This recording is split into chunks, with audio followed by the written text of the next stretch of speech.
Biku. Amen. Hello, everybody. How are we doing today? If you were here, I'm sure you heard me talking about the election last night while we were. But it's funny because, like, Brittany watches a lot of football. She loves football. And while she cares about, like, voting and whatnot, she has no interest in watching the numbers go up and down and hearing the pundits speak. She has no interest in that. She's like, let me know in 2 days what happened. Because most of them you won't know for 2 days. Well, I should say some of you won't know for 2 days. Most you won't know till the next morning. So she's like, let me know then. But I'm like up all night long texting two different dudes I used to work with at different times in my life. One very right-leaning compared to me, but not overall. And one that is right there in the same camp with me. As a matter of fact, he is potentially even further to the left than I am. So we're just sitting there and like going at it till like midnight until we finally tapered off. And oh well. Brittany likes to watch underprivileged individuals be raised in terrible socioeconomic conditions, be trained to give each other CTE while catching a piece of leather skin, and people screaming at their TV for Jesus to help their team win. And I care about democracy. So, I mean, that phrasing, if she heard that, oh boy. There would not be democracy in this house, I'll tell you. I get the feeling you would get court-martialed. Yeah. Just bring out the firing squad. Her and Rory would just come down with a whole bunch of Nerf guns and just go ham on me. You just suddenly hear go get him, and you see the two dogs running at you. Oh, it's so funny. All right. Anyways, so what's up, guys? I hope you had a good week. Yeah, overall. Hot. Yeah, I mean, it's pretty hot here as well, so. Also, if I'm glad you got some hot weather, Tash. Yeah, I heard about Melbourne. I'll trade you.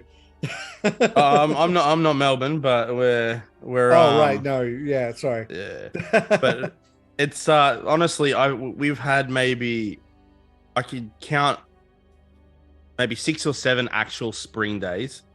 You know what I mean? And then it's otherwise it's just been rain or it's been cold. I'll take that. Like it's yeah. Mind you, cold for you is like 70 degrees Fahrenheit. You're like, it's so cold. It's so cold. I could go for a walk outside with a t-shirt. Yeah, well, it doesn't snow here, okay? Yeah. If I just properly, we don't have to like shovel snow out of our driveways and defrost our cars before we drive. In Sydney right now, which I know you're not specifically Sydney, but in Sydney right now, it's 63 degrees. And considering that it's a coastal city, so probably windy, that's really nice. 63 degrees, 7 mile per hour. We had a nice day today. I don't know what it was. I think I'll have a look actually. But I mean, it was good today. But like I said, I could probably count on 2 hands how many good spring days. Oh, okay. That's fair. That's fair. All right. We actually had here. I mean, it's 17 degrees here at the moment, which is good. Yeah. What are you saying, Tash? Yeah, it's cooling down. So earlier I mentioned in Discord that it's like we're having insanely loud thunder and lots of lightning because we had very dry, hot weather. Since then, it has abruptly poured with rain and then stopped. So at least it's damp now. It's cooled down a little bit, but it's also 90% humidity. We had 3 days, maybe 4 in a row of just very warm weather. So like I worked outside on my back deck just because as much as Brittany yelled at me enough to remind me to do so, because it was just the sun beating on you. It was really nice. Talking t-shirt and jeans, just standing out there, sometimes just barefoot on the wood, standing out there doing work. So it was like super nice. But last night, even though it got frigid, nothing crazy, like 43 degrees, but considering what it was, that was a hard drop, like a 25, 28 degree drop for, again, Fahrenheit we're talking about here. But 43 compared to 36 were water freezes. So, 32 were water freezes. So again, 11 It's probably like 4 degrees off in yours or 3 degrees off in yours from freezing. Anyways, so like I said, it got frigid last night compared to what it was prior. But it was really cool because Rory's Girl Scouts troop did a moon walk last night, like a full moon walk. So we joined up with a couple of other like walking groups at a park that is kind of like run by the state. And we went on a 3-mile hike, they called it, but it wasn't a hike. A 3-mile walk. Moon, right? Well, unfortunately, that was 2 nights ago, and that was at like 5:30 in the morning. Yeah, so we couldn't do that, but it was for the full moon, and we got to go for a 3-mile walk through the woods, and it was just like really nice. And Rory's one of those people that after she walks 200 feet, she's like, my legs are tired, I want to stop. And 3 miles is over 10,000 feet, right? So, and she was oftentimes walking ahead of our lead walker, of like the person that was kind of like leading the thing. And just like playing, because she ended up finding some kids to play with. None of them a part of her troop. So, but she was like bouncing around and playing the whole time for a 3-mile walk. I was like, this is great. But it was just beautiful out. So clear sky. You could see Jupiter and Mars. Full moon was gorgeous. Nice. It was really cool. I'll end up posting a couple pictures of it on Serenity and Discord. But You could see Uranus. Yeah. no. That was sadly covered up, you know. Yeah. But either way. I mean, it's I will conspiracy, say it's understandable that she like complained about it. I mean, when you have 2 feet and have to do 3,000, you know. I feel like there's a joke in there that worked in your head but didn't translate perfectly. Sorry. Happens when you speak 4 languages. No. I know. That's why I'm saying it not to make fun of you. I'm like, I'm sure it made sense to you. But it didn't to us. Fuck you, Scott. All right. That's how I was making fun of you. All right, cool. Let's do a quick little recap. Last session we talked a bunch about rules. Kind of like set the groundwork for when and where we are, how the system works. Tesh did ask me a question just before we went live. Hey Scott, how do we reload our guns? To which Ano confirmed what I knew off the top of my head. Thank you, Ano. It's a bonus action to reload your gun. To be clear, I also said it on top of my head. I didn't actually. Okay, maybe we should double check that one. I think it's just instinct. Like that, it sounds like it should be a bonus action, right? No, it's because. I mean, yes, and also because I play Star Wars, and it's a maneuver to reload. So. I mean, that makes sense if you're playing a military character, but if you're just playing a random schmuck, which Star Wars you might be, that doesn't make sense to me. I mean, spending time, especially a blaster rifle, where what ran out, was it the battery pack, or was it the gas chamber, like the gas cartridge that gets superheated to make the plasma? You know what I mean? In Mass Effect, it's usually just like the thing, it ejects itself when you press a button, it literally launches itself out, and you throw another one in there. But again, we're playing military characters, so it makes sense, you know.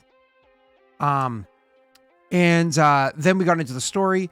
In short, you guys were on the Tylus is its name. Let me pull up my thing right here. On the THS Talik. I keep saying Tylus. Talik was the ship that you guys are on. Tesh had been on there for a while. 2 of you got transferred over there recently. Little backstory about that and what it does. Finally, you were pulled into like a meeting room. You met each other. You heard the details. You're like, oh, sweet, new ship. This is fun to fly. And then you're like, oh, we're going into Terminus system. This is going to be dangerous with some Batarians. Seriously? The Perseus Vale? Okay. And we are literally supposed to be doing a somewhat stealth exploratory mission heading over towards the Geth area. Awesome. Thanks, Scott. The name of the set campaign, or at least the opening part of it, is called Servant of the People, because it literally translates from Quarian, from intergalactic basic, if you will, to Quarian as the word Geth. So, yay. You guys were successfully able to make your way to the edge of the Perseus Vale, through the Perseus Vale, made smart jumps or whatever it was to bring yourself to the Orc Cloud at the edge of the solar system that was Quarian's homeworld before. What's up, sir? Okay. So I found out there's actually 2 different rules for venting. There's variant rules based on the games. There's reloading. There's venting and rapid reload. Venting is if you're going off the heat one. It's not clips For number 1, yeah. Yeah. So I assume we're not doing that one. The other one is rapid reload, which is at the start of your turn. If you're holding only a single weapon, you may use a bonus action to attempt a rapid reload. At the start of the turn is the key thing there. Make a DC 15 dexterity sleight of hand check. On a success, you reload the weapon you're currently holding, and your turn continues on normal. On a failure, you must take the reload action this turn. Ooh. On a critical failure, the thermal clip drops from your hand, and your weapon is not reloaded, and you lose your action. Wow. That's harsh. Yeah. So the reload action, I imagine, is a literally just action. So critical failure sounds like you probably you lose your action, but you probably still successfully reload it. It's just it says the thermal clip drops from your hand, and your weapon is not reloaded, and you lose your action. I just don't understand why you lose a whole 3 seconds of your life. Do you bobble it? Yeah, basically. Because I think that's a natty into one. A sewer grate. Yeah, that's I a got natty that. one. Yeah. Yeah. The normal failure is you just take your action to reload instead of getting the bonus action. Okay. Okay. Yeah. Okay, that makes sense because you just said that. Before I just in one ear and out the other. So Jake, I'm curious if you open up like while we're kind of like doing this in the background as you have spare time, if you want to look up the soldier class and see if there's something circumventing that, because the idea that every soldier has to have a decent dexterity plus training and sleight of hand, like that seems a little heavy. For a soldier class. It almost feels like that should be something easier for a soldier class, whether if it's a DC reduction or an auto success. You know what I mean? I did see there was a soldier tactical reload, but it's a 7th level thing. Oh, okay, cool. Cool. When you take you take a attack action on your turn, you can use one of your attacks to reload the weapon you're wielding. Perfect.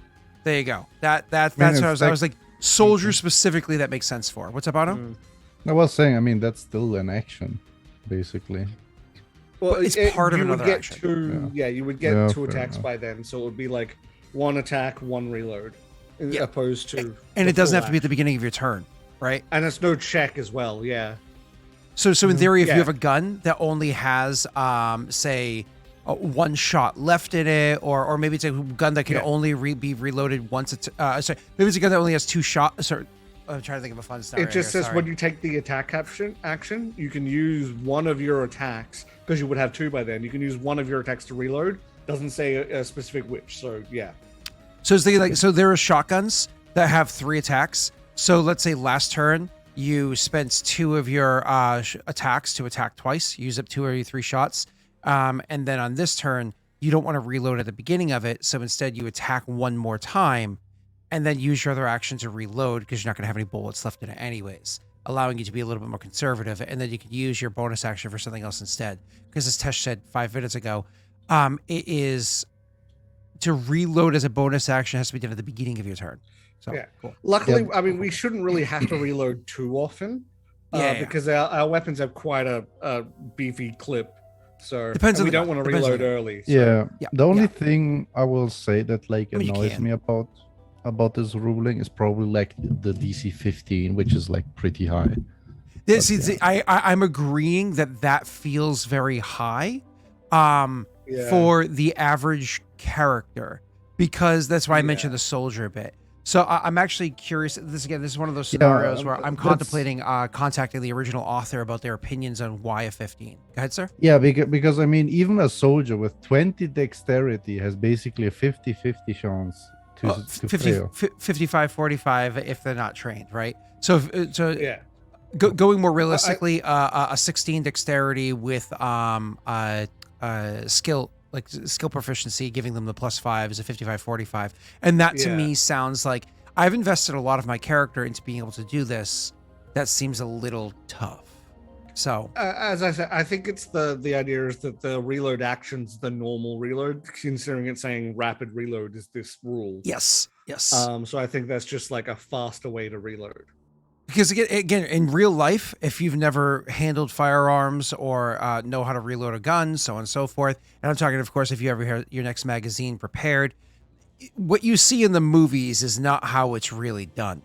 Very, very, very, very few people can do that shit, and they make YouTube videos. So, either way, it's reloading a gun takes time, and it can still be jams and so on and so forth. So when you say you bungled it and you wasted your action, I almost feel like what you bungled up was that maybe you didn't even clear the chamber. There was like something stuck in there or whatever, but either way. So, let's get back into the game. So you guys arrived in the Oort Cloud at the edge of the solar system for the Quarian solar system. So it's a Tikan system that's there. If you want to open up the fandom for this, I just want everybody to understand there is a little bit of confusion on the fandom. So if you're following along, you might be kind of thrown off a little bit. Some points in time, it talks about the at some points in time, it'll talk about the there being 5 different planets, and sometimes they'll talk about there being 4 planets. To be clear, there are 4 planets that happen to exist there. As you know, the Ranok is the first planet. You guys, that's your destination. You want to get there, and you want to land there, but you're going to go step by step. Was Jake's final decision on this one. The plan, if I remember correctly, was to go to the 4th planet first, which is Haza, because it's an ice giant. And so, a gas giant, and it's very cold, so you'll be able to hide inside of it very well. Then I want to say the 3rd planet, Caddy, was where there was the Lagrange point that you were contemplating checking from within Haza's system to see if there was still a functioning telescope system that you might be able to hack into and utilize to gather more details for yourself. So that was going to be a fun little one for you. It's also a very, very, very cold and low gravity world. So we weren't going to that one, remember? No, you're not going to it. You were going to you try and hack it from the whatever it is.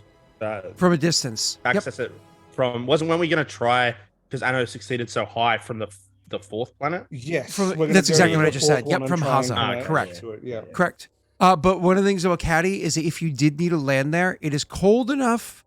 It's so cold that hiding your systems there is going to be difficult, but it has a very low gravity. So it would make leaving that planet. It says, hold on. Oh, this is weird. It's so funny. It says it has low gravity. Oh, low gravity for a planet of its size. I was like 1.9 Gs, but never mind. So that's not low gravity. That's rough. Like I'd wait.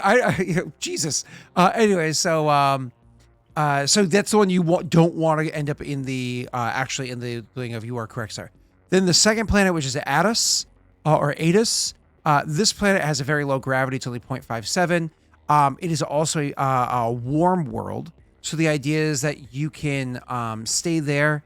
73 for average. So it's like 170 degrees Fahrenheit or something, or 150 degrees Fahrenheit is average temp. You can hang out near the equator there and very slowly eject your engines and keep your systems on low. The issue there is going to take a lot longer to cool down, because we actually have to cool down more than the temperature of the ambient atmosphere. So correct. And that's kind of a dangerous one, but the perk of that one is then it's a short jump. You can find so if you're jumping straight from Haza to Ranok, you have to do a long jump, just like a boom, and find a very narrow window you feel safe with, which you might not find one, honestly. With the going from this other planet, Atus or Atus, however you guys would, let's say Atus. That one, you can find several windows, looser windows, so on and so forth, but getting there and staying hidden there becomes your difficult part. Anno had done a great job. I think it was Anno that discovered a couple of things, but it was Tesh that maneuvered, worked with Jake to come up with some maneuvering, and brought you guys to the area where it was fairly clean, straight shots into wherever it was you wanted to go just because the current arrangement of the planets. You had that fourth planet or that first planet were relatively easy for you to get to. You have to remember we are dealing with a solar system here. Just because something is further away when it comes to the rings doesn't mean that it is necessarily further away from where you currently are, right? So because of the way orbits work, it's like they're all on a line going around. Right now, it happens to be that the fourth planet and the first planet are relatively near each other. If you're looking at it from a circle by looking down, relatively near each other, where you would land it inside the Oort cloud. Whereas the third planet is going to be more than 90 degrees away from where you currently are if you're standing in the center and like looking outwards.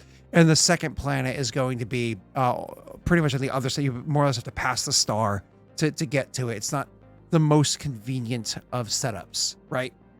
So you rolled very well, Tesh. Kudos. And so you get rewarded with solar system arrangements. Awesome. Sorry, I don't have an orrery set up for you. That's okay. Yeah, next time I'll have Rory get started with some styrofoam balls and string. So that would be a cool project to make with Rory, an orrery of like Mass Effect systems. The ultimate nerd. You heard it here that Scott wants to abuse her daughter to make like stuff for his fandom. Well, I just imagine like a fourth grade or third grade science project where they're talking about like solar systems and she has to bring hers in and they're like, Rory, this is all wrong. She's like, no, it's a Tekin system. This is the Ranak where they and the teacher's like, what the or more than likely they're a nerd, yeah. They're a Mass Effect fan, right? Because like they could be my age and be like a goddamn third grade, fourth grade teacher and be like, holy crap, I love Tali. Like, Tali is best girl. Rory would be like, I don't know what that means. And they'd be like, don't worry about it. There's anyways, I won't go down that rabbit hole of what people that love Tali are like. Let's go. Let's just say they've gone through a few kerchiefs. So, all right. I'm sorry that I called all three of you out. I will say, as long as we don't get the moment in the system where it's like that is no moon, then fine. Well, if that was going to happen, it'd be in this world. It'd be in this system. What's up, sir? Yeah. They have we know for a fact they have fucking gigantic stations because they don't have to worry about atmosphere or anything like that on them. So yes, you are correct there. But it's the same kind of idea of, I think the Borg had the same problem. There's no windows, but I thought that was funny that they made that distinction in Mass Effect and in, that they can't look out the window and see you, but it's like, but you can't really do that in space anyways. Like, unless your ship is like, I don't know, a mile away, you're not going to fucking see it in space. No matter, you're going to be like, what is that over there? Like this, what? So it'd be, that would only really be an issue right up on arriving on the surface of the thing. Yeah, exactly. And even then, unless every surface has windows, every angle has windows. Anyways, so all right, cool. So getting kind of back into it, you would come up with your plan, which we just recapped right now. I wanted to do a full recap in case anybody forgot any details, but it honestly sounds like all of you are pretty on point with it. So cool. The next step, I believe, was for you to literally fly your way over to the to Haza. So before we do that flight to Haza, there was a gap of time while you were slowly eeping out your engines because you're in the Oort cloud. This is an area where there definitely will be, just like how we on Earth with our current layman technology of literally 2020, 2021, 2022, how we watch what's going out in our system, they will have a much more advanced version of that. So you in the Oort cloud, they're definitely going to be watching out. There's something they can cover every goddamn square kilometer of an Oort cloud. That's massive. So you have movement space, you have ejection of your heat space, but you want to keep it as quiet as possible. You want to be as anal as possible. There was several hours that passed. Was there anything of notes that your characters would have done during that time, or any important RP you wanted to have between your characters to kind of like get into them before we move to the next step? I mean, like we ended the session where basically Bolivia said that I'll just go to catch a rest, because I assume the next few days will be like one of heightened action. So he's just taking every moment he gets, like even if it's just a few hours of sleep, just to stay on point. That's fair. So basically having a long rest over a long time. Cool. Novik would be looking out. He would start by, as I said, he ended the session looking out of a viewport, just admiring the space they're in. And he would do that for a little bit before probably doing the same thing, just trying to catch a rest while he can, so he can not fuck up the flight. Yeah, I mean, as for me, I don't know. It'd probably be what's your character's name, Tesh? Is it Silas? C.S. Novik. CS. Novik's it'd be fine. yeah. Well, it'd be you probably, if anyone, because I'm probably hanging out mostly in the where you are. But Cockpit. you'll see at Bridge. certain times. Yeah, you I don't know if you would have noticed or not, but he does get kind of like his fingers start tapping. He starts to get a little twitchy. But then you'll realize like he'll excuse himself. But the next time you see him, he seems quite calm. Okay. Has He Robo might out before notice the combat? tapping, but he might not have. He might not have paid too much attention to it. But he might have. I imagine he would hear the tapping and just be like, "Okay, got to drown that out." Headphones. Imagine like there is a jolt on the ship and like Brutus wakes up like, are we there yet? How long are we venting? A few hours. Okay. So it's one of those things where if you wanted to intentionally elongate it, you could. He could be like, things are going to be crazy here. What is it? Vasivius. Sorry. Valevius. Say it again. Valivius. Valivius got the right idea. Why don't we all take a moment of rest and like turn this into a proper long rest? You can do that if you want to, Jake. You're welcome to. So if there's any, I don't think anybody's used any abilities anyways, but just for the sake of resetting adventure time, if you will. What was the other thing I was going to say? Sorry. Tesh, since your character is the first one to talk about listening to music, what kind of Taurian music does your character listen to? So, because we've never heard examples of what it's. So you don't have to define it for the species, just what you like of the species. Go ahead. Sorry. Yeah. So given what he likes in general, I think it would be, the sort of music that very spacey sort of ambient sort of music. Think right now. No Man's Sky sort of music. That sort of thing. I think it'd be what he sort of music to zone out to just sort of like go back into his memories of things. So non-vocal, just like more synth non-vocal. style. Oh, okay, Yeah. Cool. Awesome. The space whales. Not quite that. It would be funny if like while you're in these systems, you've picked up like old broadcasts of like what's it called? Like Frank Sinatra, and your character's like, I don't know what this is, but it's just beautiful. Don't. And then you find out understand it's the human. words. Yeah. You just pick up.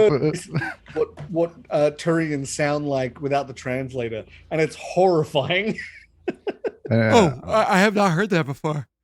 I know. I'll see if I can find it for you later.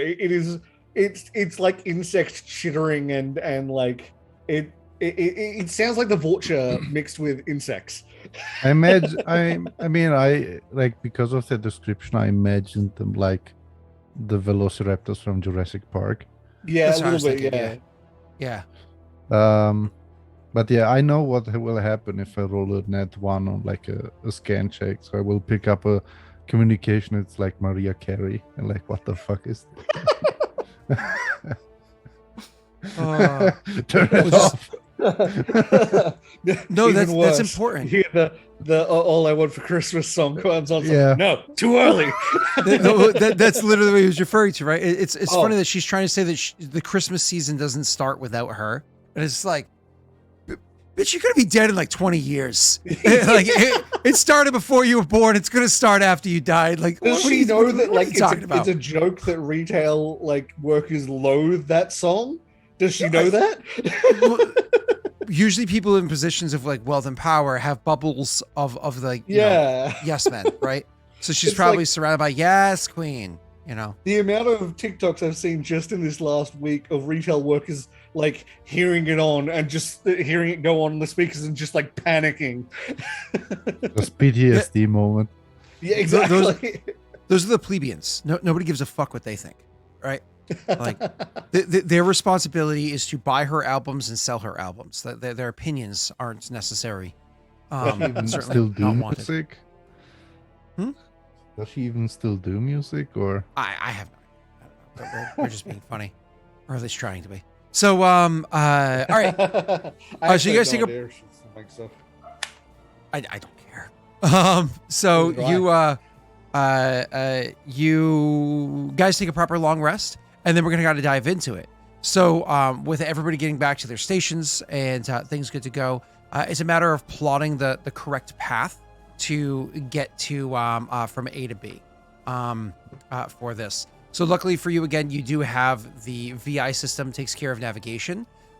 Technically speaking, Tasha's character can also run navigation numbers as well. He's just not trained in it the way she is. Navigation is going to run. What's up? What? Oh, you look like you were going to say something.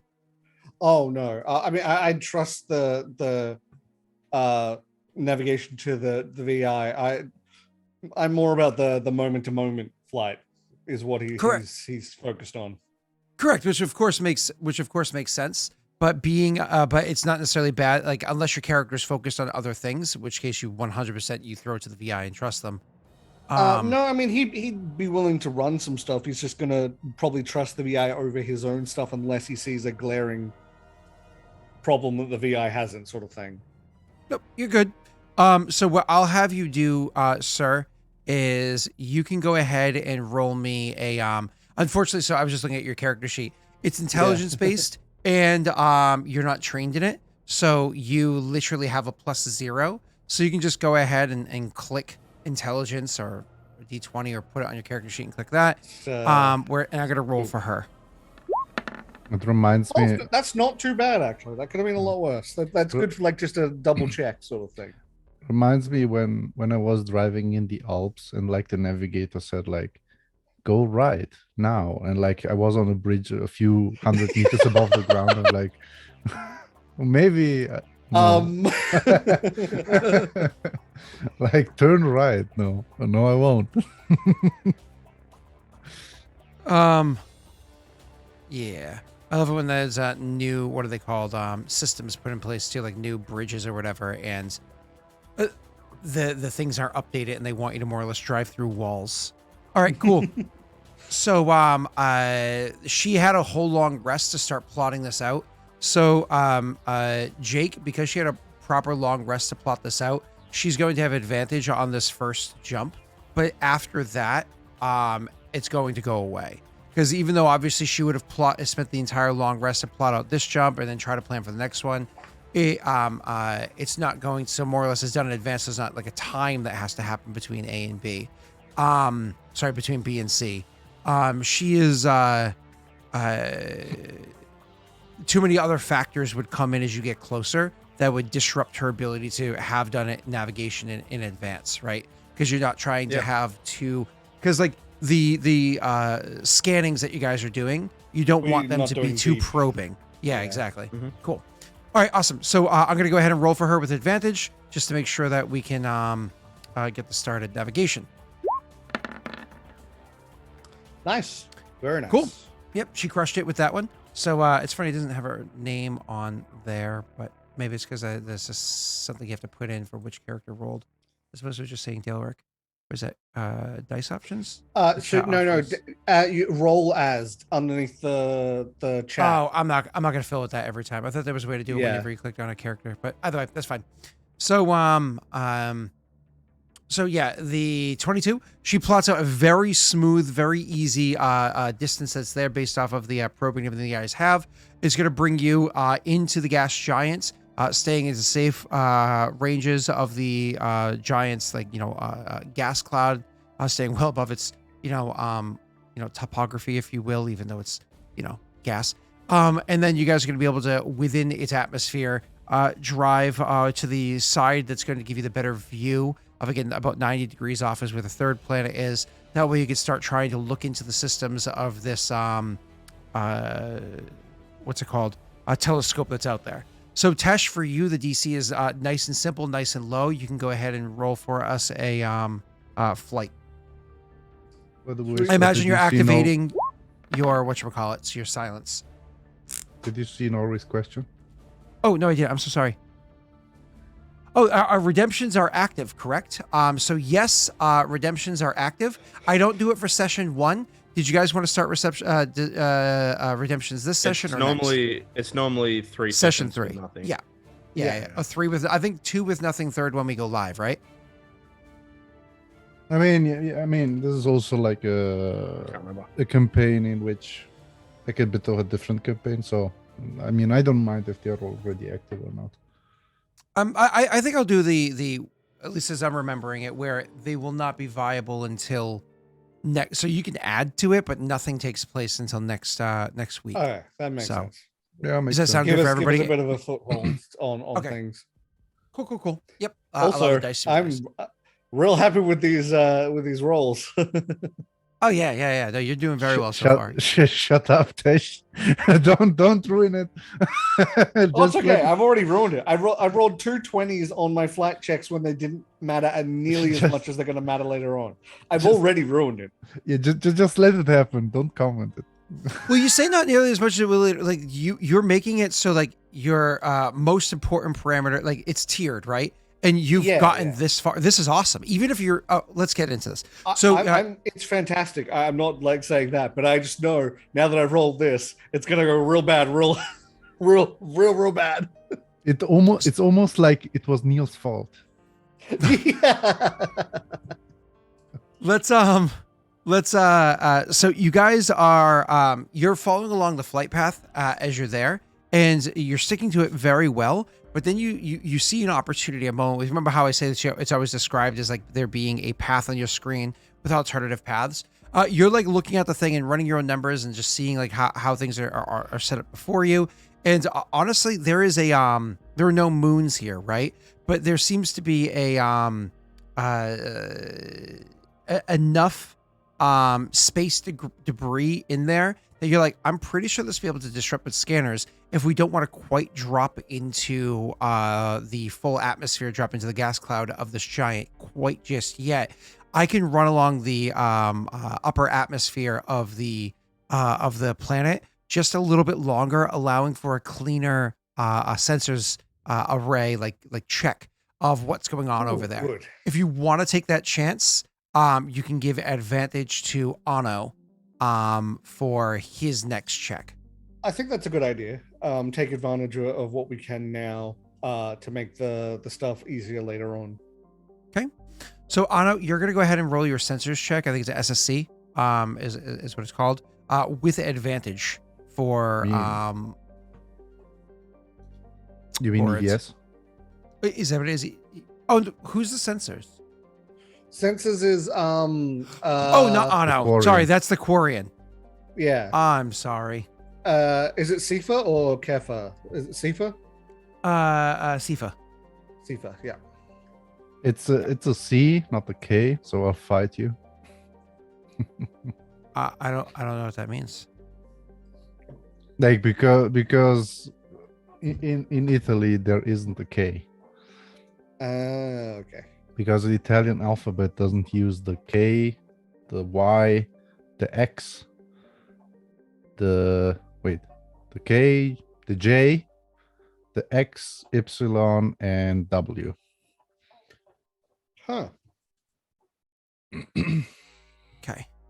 So, let me just get her thing on here. And this is called, what's it called again? SSC? I think that's what it's called, right?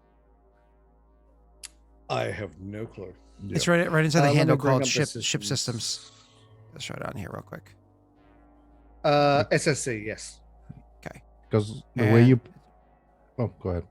I was just Nope, you're good. answering. So I'm gonna go ahead and here is her modifier for it. She only has a 12 wisdom, but expertise in the skill.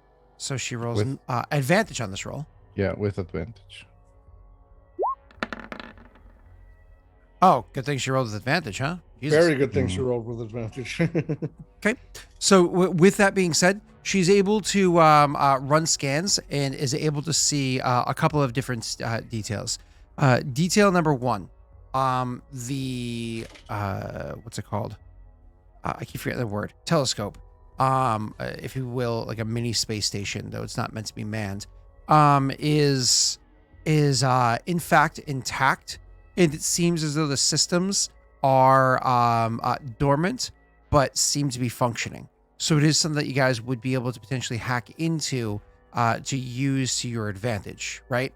So that's Okay. the beneficial part. The downside is, while at that Lagrange point, she's able to see that there is a that happens to be in place for the planet that you guys are currently on. There seems to be one of the Lagrange points on this planet. You haven't been noticed yet. There is a Geth space station that happens to be here. So again, if you're thinking about this from a circle, if you're looking down at the solar system or orrery, if the sun is in the very center, you are 4 steps out, let's say 100% galactic south from there. 90 degrees to your side is planet 3, but directly north of you is planet 1. Planet 2 is past the star on the other side. But because you're looking at a Lagrange point of the 4th planet, that means that that is going to be situated where the sun and this planet, the gravities are not they're competing with each other enough that it's safe. So that means if you tried to do a straight shot directly to Ranok, yeah, you would be more or less flying past it. Now, we're talking about flying past it in the scale of a solar system. So your like sensors hiding, your dark mode, whatever it's called, that should protect you from it. That's not too much of a concern. But the closer, obviously, you get to a system, the more sensitive their sensors will be. So it's up to you if you want to change your plan to hit up planet 3 and then go in from a different angle. If you're like, oh, hell no, let's just trust in our dark mode and go straight ahead because it's a shorter shot and so on. But that all being said, you do find the telescope. It is dormant, but its systems are functioning. If you were to turn it on, that might alert things if they happen to be probing. It's not like they pick up every ping everywhere instantly, right? Like inevitably they'll pick up that something's kind of been triggered over there, but it's not like it's instantaneous, right? That being said, you are welcome to do that if you want to. I'm not sure what your opinion here was.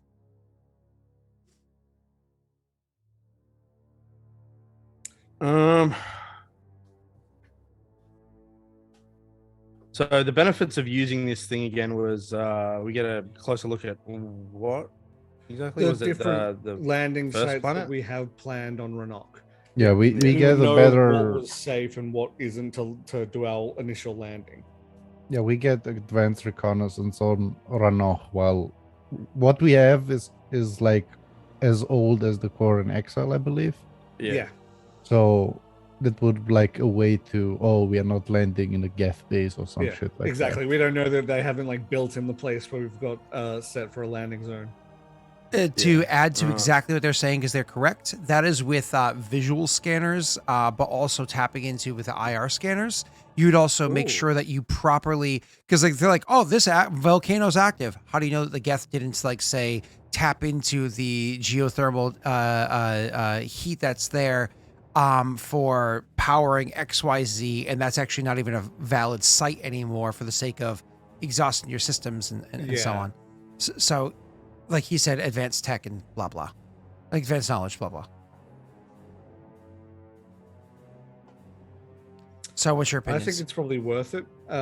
Personally, I think getting that information now. I mean, it may even like worst comes to worst. They notice that that's turned on. That might help us because they might not expect us to then go straight down to the planet. Yeah. Yeah, and also I'm like, leaning more towards that way as well. and I will say, if we massively fuck up, we are still so out in the system that it means we have a pretty quick getaway. Yeah, risks now not nearly as dangerous as risks later. We're like more or less mission complete at this point too, aren't we? We're just like it's like bonus Tier 1. missions at this. Tier 1 Yeah. complete. Tier 2 is landing on. But they Ranoff. did say Tier we could 3 is more or less searching bug out Ranoff. here Yes. if things go to shit. Yeah, so if things go shit, yes. Ideally, unless things go shit, we need to get to tier 2 at least. Yeah. Yeah, we're basically and at 50%. at that point, we're free to leave Yeah. if we need to. We are- Yeah, we- exactly. Go ahead, Anna. Yeah, I was saying 50%, tier 2 is 100%, and like tier 3 is like around the 50% Yeah. completion. Yeah, number 3 is like like USPCs / your character's curiosity. You're literally on a planet that no organic life has stepped foot on in hundreds of years. That sapient organic life that you know of.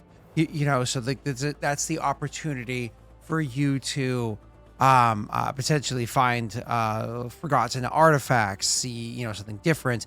And honestly, I mean, because you guys are with the dexo amino acids or whatever the hell, because you're similar, maybe you can get some herbs and try a whole different cuisine. like hey. So it's a different experience. At that point, it kind of gets into you as the players as opposed to me as the DM dictating what you to do. So I mean, I feel like as a what was the name of our species? Turians. As Turians, I get the feeling that like when like said like if you can, you should do it. That there's like a lot of we really should try to do it. Yeah, like at least from my character's perspective. definitely. All right, so I think we're all more or less in agreement. We give this a go. cool. Sweet. All right, so this is going to go to Ano. Ano, you're going to go ahead and try to break into the systems using your thing there. I don't know if you have any abilities or whatever you have to beef you up. You certainly don't have advantage on this. It's actually very old technology. So on one hand, it should be relatively easy because of that. But on the other hand, you have to try to find a way for it's almost like trying to work an old video game on a new computer. You know, do you have the correct drivers? Do you have, Listen, when people like manage to make Doom work on a fucking fridge, it's Exactly. Did you see they made Minecraft in Minecraft? yeah. That's, Yeah. I have not seen that. If you have a link, send it to me. That's awesome. Yeah, I'll yeah, find they- it. they Yeah. basically, you can play Minecraft in Minecraft. Yeah, it's insane. So the next step is you play Minecraft in Minecraft, right? No. I want That's to next play one. I want to play Doom in Minecraft. Okay, like that's let's up the stakes here. Okay, so I will bring this in RP and like to ask for. I don't know if it's worth an advantage, but Oh, I'm Valevius- so sorry. Just because you mentioned Minecraft, Rory is learning about like American things, like whatever, and so she's talking about Statue of Liberty, and we're talking about how it was once copper, now it's blue. So I did at home a quick scientific experiment to make like pennies turn blue like overnight, so she could like see that transition, which was fun. But for me, I was like, I can't remember what it is. I was like, I feel like it's supposed to be like salt and acid, but it's actually salt and vinegar. When I was trying to Google how to do that, all the videos that were popping up on my phone were about how to rapidly change copper in Minecraft. Like we're talking like I had to like sift through all the fucking Minecraft videos to find out how to do real science. Just made me laugh. All right, go ahead. Sorry. Valerius would turn to look at Sci-Fi and say, "These are all systems that I don't know if you're familiar with them. Could you help me in the reaching in without too many difficulties?" She would say, yeah, but I was going to be keeping an eye on what's on the Geth in the area. Let me just check with the captain to make sure that that's okay. And so they'll, click over or whatever to Jake's character, and just more or less be like, "Sir, we have Valevius. Yeah, Sir Valevius is asking me to assist him in getting into these systems here. That would unfortunately distract me a bit from doing the sensors. Perhaps the VI can take over, and I can assist him."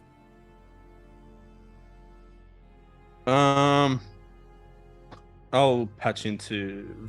Is it Valavius?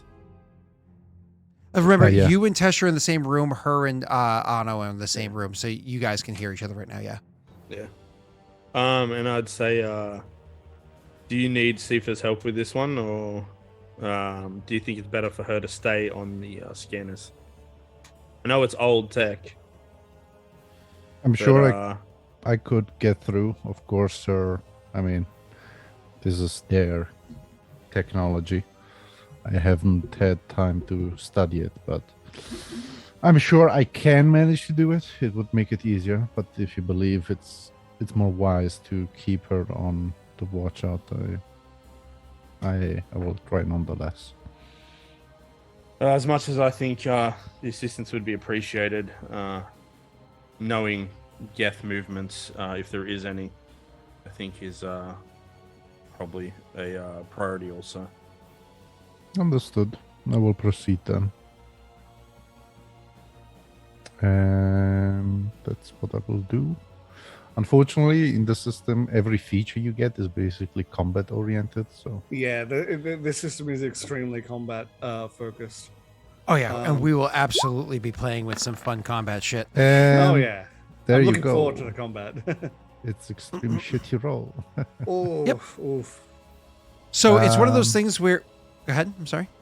No, I was just looking. Yeah, no, I don't think I have anything to do it. I don't think drones can really aid me anyway. So yeah, that's it. So what I was going to say is, you are, you're able to activate the system well enough to, kind of like trick it into almost like to turn on, almost like a hot wiring it, to get the system to come online. That actually does function. However, as soon as it comes online, Quarian obviously have their own counter suite, their own defenses kind of put on there just to make sure this isn't something that's going to be able to be used against them back when they made it beforehand. And as old and as shitty as that the countermeasures might be, they unfortunately function.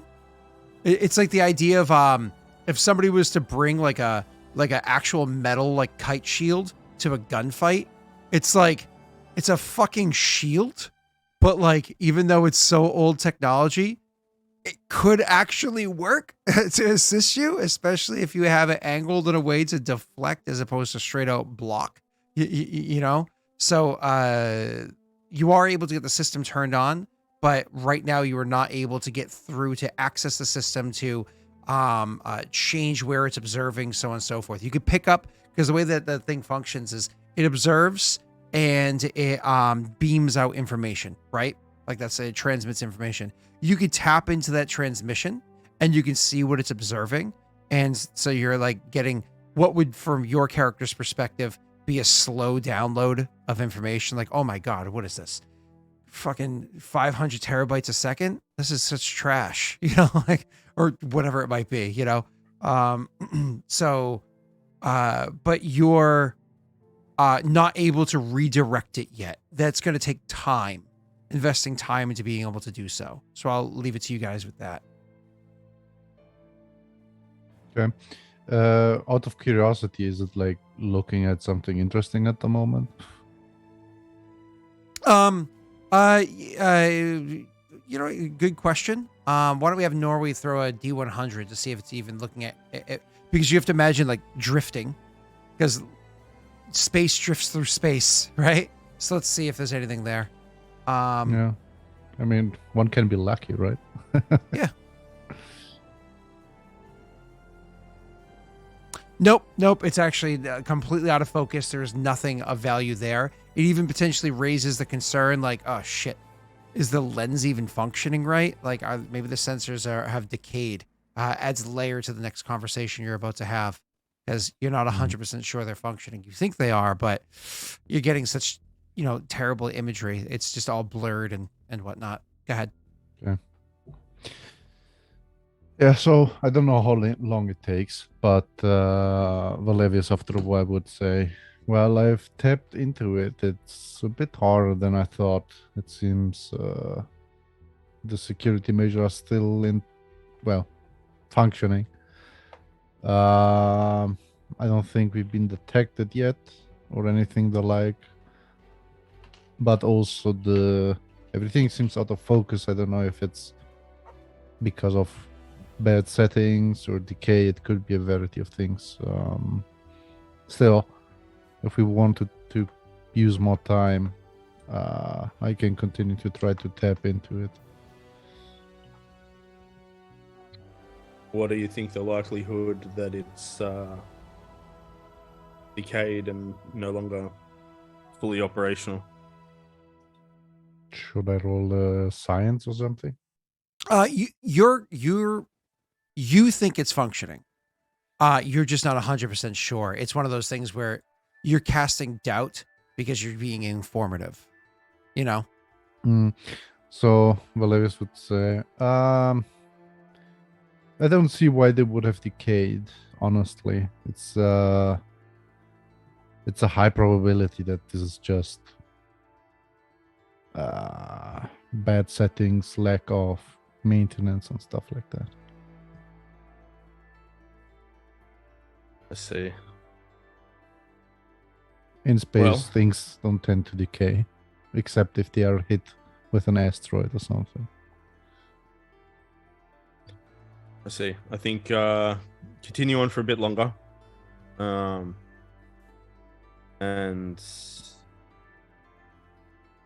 Novik, be ready in case we need to move. Will do. Luckily, I mean, that's one benefit of being on the gas giant is since we're not landing, there's no sort of downtime. It's still like, even though we would be like, the computer would be helping being locked in place, he would probably still be watching the controls and ready to move if needed the whole time. Oh yeah, of course. You're very dialed in, I imagine. So which makes sense.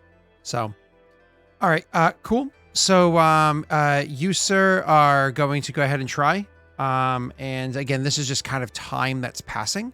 So you're welcome to make that roll again there, Anno, allowing time to pass. And for the amount of time passing, because again, this isn't like a super quick thing. Why don't we go ahead and he's the only one that's in chat talking. So Norway, if you want to roll me a D8, and it's gonna be times that in 10 minutes. You can roll Anna whenever you're ready. Okay, sure. So an hour. From a human perspective, I should say. Okay, that's much crushed better. it. Hey, fuck yeah. Perfect. So about an hour passes, just to make sure that we are picking up what's going on here. So that hour passes. So this is effectively a short rest, which is a good thing because it gives other people time to do their jobs, right? Oop, open the wrong person. Where's Sifa? There you are. She's going to go ahead and make her roll as well. She has a normal roll on this one. Oh, good. Wow, rolling very well. So this is how it plays out. Your character is able to hack into the systems and are able to fix, do a full systems check. Are all the sensors properly functioning? Unfortunately, no, they're not all properly functioning. However, technology is advanced in such a way your character understands this stuff well enough, and you can even talk over to Sifa real quick, who's next to you, and she can kind of like guide you through one or two steps to be able to compensate for the non-functioning aspects by calibrating it slightly differently, right? So it's almost like imagine if your touch screen, if you touch on the bottom left and it happens to trace above it, you redo the calibration. So even if the sensors are slightly off, you just change the calibration so it knows how to work with the sensors as they're currently functioning. So you get that going, so it was working well enough, and then you're able to redirect it to start looking over and scanning the planet properly. So you actually, that all works well. With her role that I did there after you, she's able to keep an eye out of what's going on. And what she's able to see is that as soon as the thing came online, it did start giving out, like I said, transmissions, kind of like a ping of information going off. It's no longer dormant, and it is moving around, and all of this stuff is giving off kind of like radial broadcast because it's meant to be picked up. This is meant to be information gathering and pinging it outwards. That being said, the frequency is strange enough to what the quarry the Geth would typically use that they're probably not looking for it. Unfortunately, Geth were built off of the same technology that this thing was built off of. So that means somewhere in their subsystems, they're going to have the ability to trace this. It's just a matter of time. And so she lets you know, Jake, like, it seems as though they haven't acted yet, which means that they probably haven't analyzed, they probably haven't picked this up yet, but this is a time bomb. We've spent a good amount of time here. That being said, I was able to do quick observation of Ranak and find good locations. Of the 7 or 8 locations you had in place, there are in fact a few of them that are no longer viable options any longer, which does give you the opportunity to go to other places. So more or less anywhere along the equator is not an option at all, because that's going to be where they're going to get like because there's many different ways to generate power, and the Geth will use all of them, and they'll try to stay as green, if you will, as possible, because even though they're not necessarily worried about polluting the planet for the sake of their own survivability, they actually do care about maintaining the planet for its pristine nature, because it's part of, again, their old subsystems. So there will be like lots of solar arrays and whatnot down there that make it so that it is dangerous to go there because the sheer volume of them. On the flip side of that, because the equator of the planet is so focused on power generation, it is less focused on like, because it's like collecting stuff. It has less focus on where it's kind of like sensors beaming outwards. For the poles of the planet, those are another place where, again, there are Geth facilities that are on the poles, but the way that the poles work is there are solar sail satellites that are outside the planet, kind of like in, you know, wherever they are, collecting information and literally beaming it down as like infrared into solar collectors that happen to exist there to once again generate power. So that makes it so there's a greater volume of them, but probably not as looked after. Then there's the tertiary option, which we had talked about beforehand, volcanoes. Volcanoes are a great location for being able to hide your heat as you're exhausting it at a much slower rate. They're going to be significantly less dense populated, if at all. Maybe you can go to an area that you don't even see an outpost as far as you can pick it up with this at all so far. And that would be a great place to like land and check things out. And then maybe not even check things out. Land, exhaust, leave, right? Cool. So all that is able to be figured out for you to make your information with. So again, your time scale has kind of been ramped up because of how long you've spent working on this with the 2 different checks. Because the short rest has passed, once again, the what's it called? The VI is able to roll with an advantage for your next jump. Before I roll for that, did you give her orders to focus on calculating a straight shot there? Geth Station be damned. So to be clear, the our original plan was to go from this planet to Adas. Second one. But Adas is on the other side of the star right now. Correct. Yep. So you could still do that. You would just be, instead of going blasting straight through, in theory you could still do that. Yeah. You would go curve. In theory, so here's the upsides and downsides. If you go along the curve, you're staying away from where the denser population of Geth stations and whatnot would be and sensors would be. But it's such a long trek, you're not sure if your heat kind of containment would be able to hold for that whole trek because you're going to want to be going fast and so on. Going a straight shot, the good news is you absolutely could have it hold the amount of heat if it was just a straight shot, but because you're getting so fucking close to the sun, that is also going to burn your systems enough that you don't know if it'll work on the other side. So if you're landing on that secondary planet on the other side of the sun, you might be like a glowing, white, if you will, on the sensors. It might be easily detected, but you're on the other side of the sun. So if they don't have many sensors there, it might act as a blinder for you. I was about to say it might actually be worth it going that route to test the ship properly, so we can get a good idea of the duration that we can stay in this mode in a less risky way than going straight to the planet, if that makes sense. But that's also, as you said, the risk. So you're almost going past the planet, but not like literally, but it's right there. Again, you deal with space, so you'd be, going past the planet, but like still a pretty vast distance away. I'm sorry. It also would mean we'd have when we're approaching the Rannoch, we would be approaching from an angle that would maybe not have the sun behind us, but near enough to us to help hide us on approach. Yeah, so you would more or less have to pass through the sun again, not through it, but like you just said, yeah. Yeah, around it. Yep.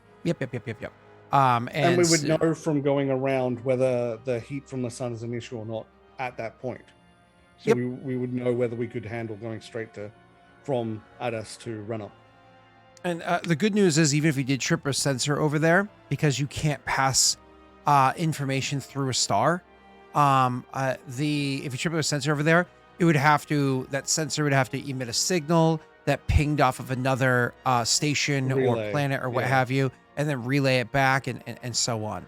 Now, granted, each Geth station can act independently, but when you're worried about like a greater force, it would take time. So that's one of the things we talk about. Like if we were to actually put people on Mars, when Mars is on the other side of the sun, oh God, it takes a long time to get information. There's still there's also just the benefit of trying to go straight for Rannoch of the risk is the station. The benefit is time, because then they would be much less likely to discover the platform, the telescope, which would put them on a bit more of an alert when they do discover that. Yeah. I mean, it is possible, because you're bringing that up. I know Jake's been waiting to weigh in here. It is possible, since you're bringing that up, that Anno can kind of like almost put a kill switch into that satellite so that it starts directly beaming information. Like instead of having information kind of like almost like radially beaming out, it like does a more focused transmission towards one of their space stations to like be like, hi, so yeah, like a distraction.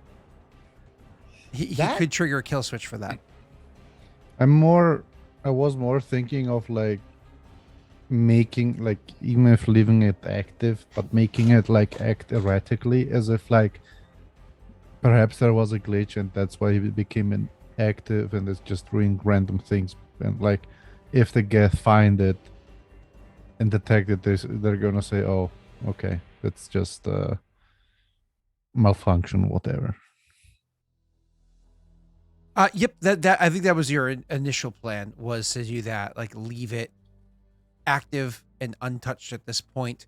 And then obviously we mentioned the other idea. All right, cool. Jake, you haven't said a word. Go ahead. I'm thinking at this stage it might be beneficial just to go straight for Rannoch, but yeah, the space station is a bit of a worry. I mean, I would more lean towards Novik's expertise in what he thinks. Yeah, I mean, Novik would probably want to go straight there as well. I think Tesh, I like both plans. Novik would probably want to go down. I'm pretty sure there was a reason we were going to go to the other planet. I can't remember what it was, but I thought there was something. It was just to have a much shorter jump to. I thought there was a facility of some kind or something. No, that was this. That was the third planet. That was the telescope. The The Yeah, Adas didn't have anything. It was just a place where we could very easily hide. And it would just take a very long time to cool down. It was like a mid-step sort of thing. But given No, Oh, no. that's the fourth. That's the fourth planet. That's the planet you're currently on. You have a secondary option, which we'll, Oh we'll Okay. get to yeah, in a, sorry. Yeah. We're also wanting to check if there's mining on this planet. Yeah, on this gas on giant. Adas. Wasn't there mining also on the third planet or like some kind of facility? That's what I thought. Adas didn't but have I mining. It must was have been confused. And we wanted It- to check if anything was Haza. going on there. Yes, Haza because had- this. the one that we're currently hiding on is the one that had the mining was a possibility, and if they're likely ramping up mining, it means they're looking to expand. No. So Yeah. if I remember correct, so Haza was about helium-3. Correct. Yes. Yep. Exactly that. Which Yeah. is Kadi the wa- helium-3 mining is what we're talking Yeah, about. Kadi was. It didn't really like there was the debris field and the station, Telescope. Correct. Yep. which Yep. we did. and- It's also I think EZO happened to exist there, which was important for their own space expansion when they discovered it. Continue. Yeah, and on others we wanted to check if there was still because I think we were like I believe there was also mining involved. Well, the Odyssey was where because it's a rocky planet. It's where like lots of ore would have been mined Oh. from and so on. It's also like there's more lore to it, but like nothing that your characters have Yeah. looked into yet Adas to, is to notice. yeah. Oh, you know, I won't say it then. I do know something about Adas. I had a hunch and I went and double checked. I know something meta about Adas. But again, that's but The, It's a the long Quarian shot. with us would definitely know the thing that I'm thinking of about Adas. potentially. She's not exactly like a crazy historian. Hmm. It's a pretty big deal. Okay. Yeah, I think Novik would probably go for the direct approach, the past the station, give it a real test. Yeah. And that's what it's all about, right? Okay. Sure. Okay, so you're saying to give it a real test, you want to go around the sun to No, land no. on. Straight. We're going straight. Oh, okay. I'm Yeah. sorry, because you were talking about it being So- tested both ways. Okay, so I there's two understand. tests: Cool. a Yeah, sensor yeah. test versus Yep. duration test. Yep, Duration yep. test we can do somewhere else if we need to. Yep. Sensor test we can only do here. So Perfect. Nope, completely agree. All right, cool. I Oh, have to boy. throw up options to see what you do. Awesome. So that means that she has advantage because she had that short rest, and this is the straight shot, which is the easier one for her to calculate going in there based off of the other stuff that she has. And so this is going to be your full like the sensor test and so on and so forth. This is going to be the one where if there is failure, you fucking get out as fast as possible. Yeah. Now, mind you, I want to be clear. I'm about to roll this navigation bit. Tesh's roll is going to get you to the upper atmosphere of Ranak, right? It is not going to get you onto the planet yet. This is the upper atmosphere. This is like where we put our geosat satellites. So this is above where even if you think about Earth, I don't know how much you know about space, the stuff we have in space here. So there are like effectively 3 different layers, but realistically 2 layers of where we put our satellites in space. Your GPS satellites are gonna be like more or less way the fuck out in space, whereas most things are gonna be LEO, which is low Earth orbit, and that's gonna be like your space stations and where we do most of our tests and so on and so forth. So this is gonna bring you more towards that like upper atmosphere, like where GPS kind of stuff would be, way out there. Awesome. So let's us have the VI make her roll. Once again, because she had that short rest to do it. She can roll like this, navigation. that was a 19. That was some bold. It bounced off the 19. Yep. All right, cool. So Well, that means my job's a little harder. So, yep, she kind of plots out the path, has that whole time, plots out the path.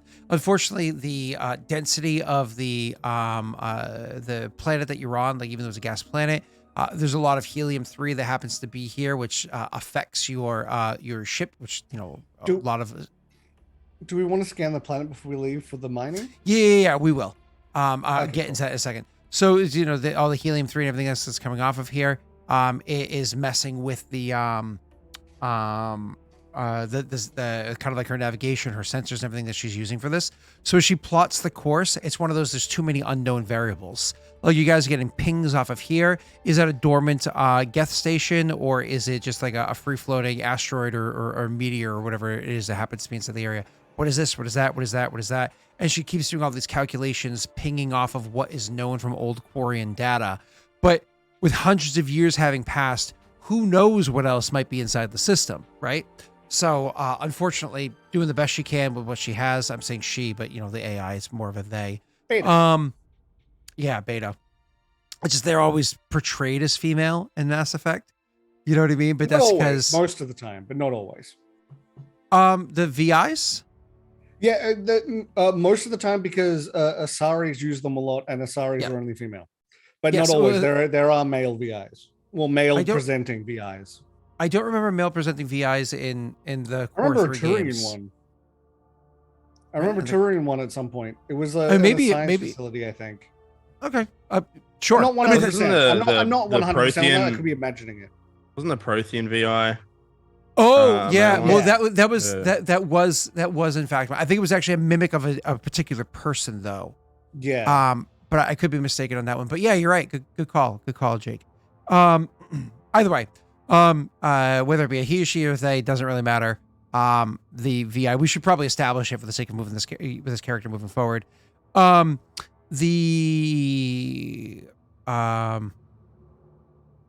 the calculations for you, gives you the best path, and same as before, you just trust the VI and you're going to take your shot. Good luck. Are we gonna scan first, or? Oh, that was my apologies, planet. Even though I just said yes. So she does the scanning on the planet. I'm going to do a separate one for what's her name? Sifa. Sifa. Normal.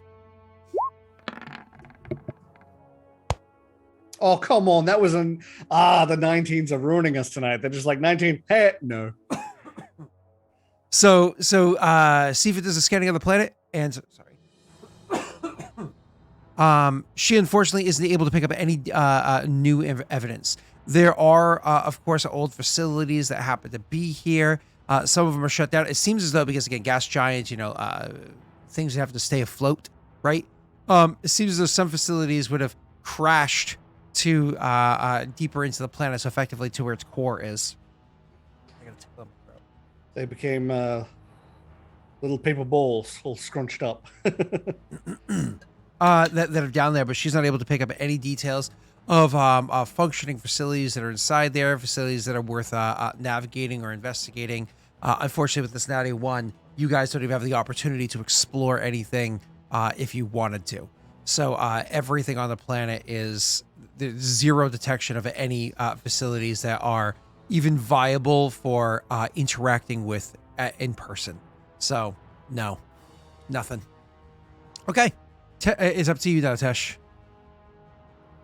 What? I can only Vehicle handling time? No. I can only repeat this is why Quarians fucked up. Vehicle handling, correct? My apologies. I'm rolling I was now, coughing. correct? Yes. Sorry, I was coughing. Okay. The tickle is like killing me. Make sure I take a break just to go and handle it. Okay, Oh, okay. Thank you, Ted. Oh, Oh, fucking hell. that was an emotional roller coaster there. It was. So- Yeah, that roll was real dicey.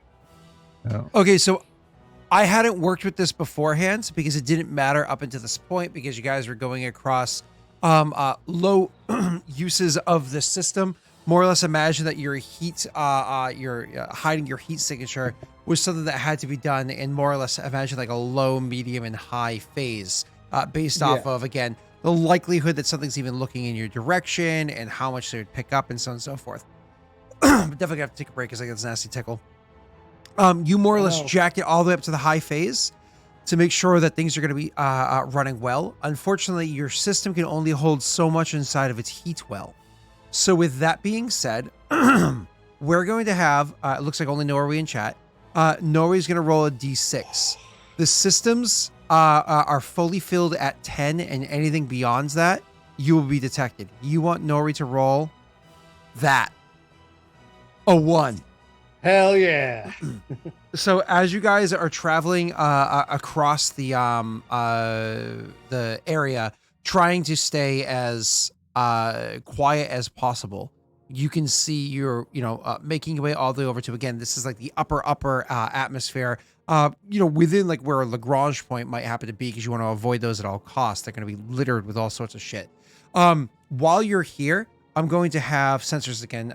The Sifa. Sifa is going to roll a disadvantage as she's doing like a very, very low grade systems check. Arena roll. Okay, that's. Oh wait, no, it's disadvantage. No. Yeah. So it's not bad. While you guys are up there, what you're able to notice is that there are, of course, as you knew before, stations and whatnot that are going to be at the Lagrange points around the planet. You also know that there are going to be up even at the higher up area where you are, there's going to be various satellites that happen to exist there doing tons of different tasks. But beneath that, that's where you see your space litter. That's where you see that their constellation is set up very well. There is a dense number of satellites that happen to be there again for a myriad of reasons. Many of them are just old ones from the makers before, right? From the Quarians. Many of them are going to be new ones and various in between. One of the things I will say that she's able to pick up that's very impressive is that while there is a considerable amount of space debris that is there, there's a considerable constellation. There is effectively no free floating. You know what the Kessler effect is? Like I say, I have an idea, but I don't know if that's what. I don't know if what I'm thinking of is that's what it's called. I don't know the name. It's like when space trash bumps into space trash, and it makes more or less like a chain reaction of like now it's all horrible, and there's like effectively a tornado of awful in space around the planet. Isn't that that's the whole plot of what was that movie with Interstellar or one of Gravity or one of those? Yeah, I think Gravity with George Clooney. In Gravity, it was a satellite blew up, and the debris kept coming around again and again and again. Yeah. I mean, we blow up satellites all the time. I mean, that's like India just did it last year. They're like, let's see if this works, and they blew up a satellite, and it's like everybody's like, cool. It's like, anyway, So I actually heard that apparently, whatever the reason why that's okay, Russia apparently did it, blew up a satellite in a not okay way. And the ISS actually had to go into like lockdown and into like escape pods and stuff ready. And that's terrifying. Yep. Of course, it is terrifying. Fortunately, their escape pods are, again, everything is very, very protected. So the people's lives aren't really in danger, but they are, either way. So the reason why I'm bringing this up is because it's clean, right? There's a bunch of shit out there. But there is very little free floating stuff that happens to be there that she picks up. Yeah. They keep it, again, these are the Geth, right? So they're like rhombus out there. So they keep it pretty clean. The good news to that is if you are in fact dropping down and a bit of space debris that you're not prepared for bumps into your ship, that amount of kinetic energy hitting your ship would be able to not emit sound, obviously, but could potentially be picked up because there's going to be a heat source with that large whack happening there. Anyways, so because of depending on how sensitive their systems are. So at this point, Tesh, if you're going to be dropping down, you're going to be trying to plot out how to get through this cloud, this constellation of satellites. This is not the VI anymore. This is all in your hands. So you're going to be dropping down. This is to get you through their cloud. This is a normal roll. Then actually finding where it is that you want to go to from there, I'm giving you a heads up. This normal roll is a fine one. After that, I'm going to give you a disadvantage roll because then you're going to be beneath their constellation. And that's going to be where they can pick up all sorts of shit. So we're going to start with a normal flight check and another d6 being rolled. I'll let you do your normal flight check first. Yep, down. I was just checking if any of my tack So- abilities help me. They do not. So with the comparison them to Space Roombas, so you're saying that at some point when your free trial of living has expired. Well, they probably were picking up old non-functioning Quarian ones, right? Like where they're maybe their solar panels just don't wind don't work as well, or if they use nuclear or whatever type of technology they use, just kind of wore out. But as Green's saying, all you have to do is kind of nudge it to be on a collision course with the planet, and it'll burn up in the atmosphere. So Okay. It's funny that you Accidentally- say. Oh, go ahead, Tesh. Go ahead. Go ahead.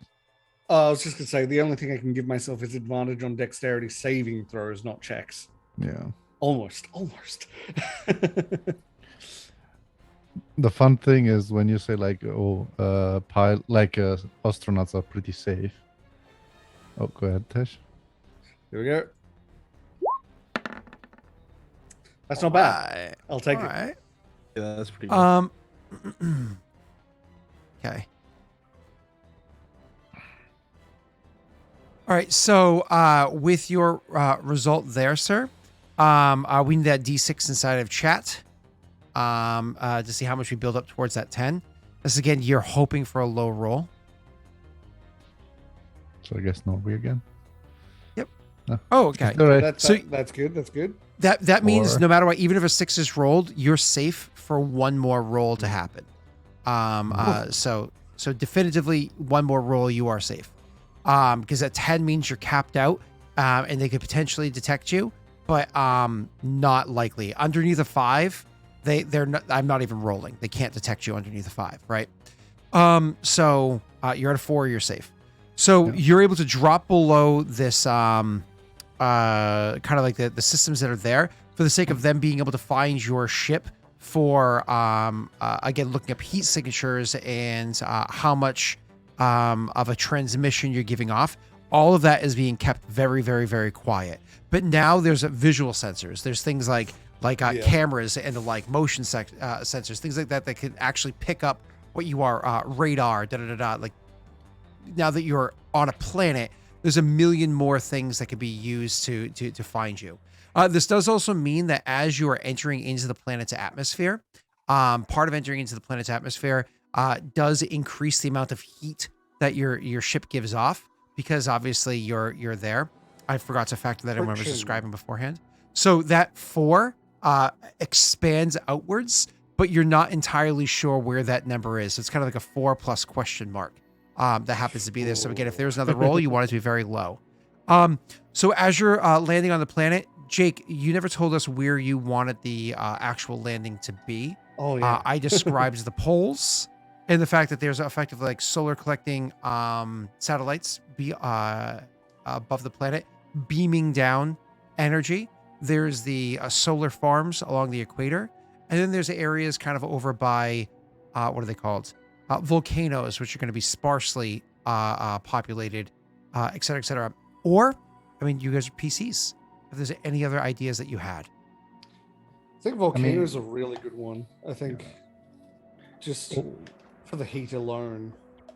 Also, I mean but there could be still facilities. So what I see, like logically, what about other cities?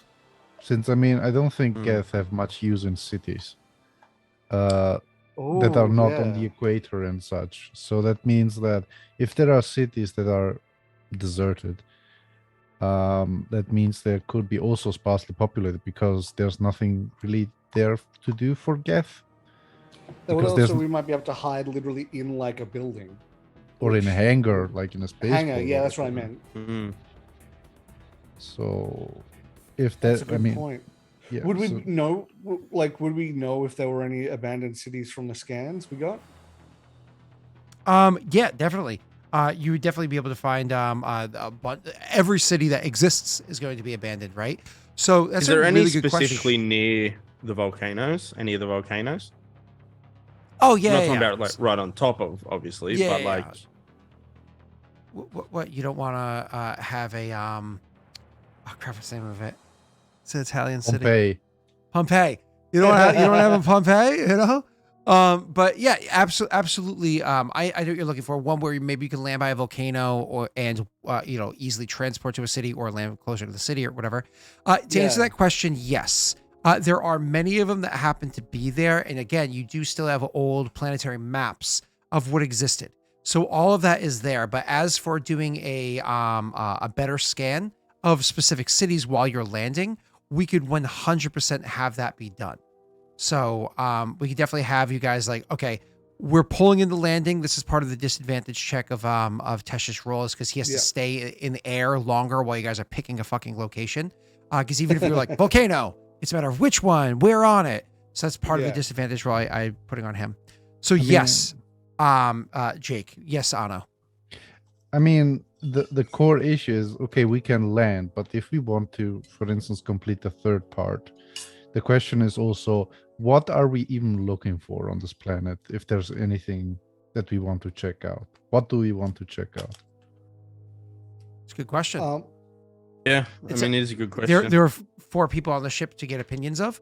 Why don't we actually, at this point, so I can go properly cough, take a quick break. You guys think about your answers, and when we come back, we'll actually answer that question. Yeah, we'll do in the meta. We'll take a step back. You guys probably would have had that conversation right before you left Haza, right? Yeah. All right, cool. Yeah, the question is like, would have given any particular objectives, or is this completely up to us? With this one, it's completely up to you guys. Yeah, they we've literally actually, are doing a systems test. So yeah, we've actually already gotten a lot more information than we were planning to get, because part of the reason why they wanted us to check out Ronok was to look at like the way the Geth have occupied the planet, and if they are still we've got in that here, from the satellite. So maybe like we don't really need to do much. We might be able to just explore, like find a city that's near a volcano while it's cooling down, do some exploring, see if we can't find anything that was left behind that might be worth something for the Quarians or to the Turians. Yep, and also there's going to be, with this upcoming scan you're about to do as you're looking for the spot to land, there's going to be even more information about what you're saying there, Tesh. Cool. So let's take a quick break. We'll be right back. Honestly, 5 minutes is probably fine. No reason to stay gone for long. All right. Be right back, everybody.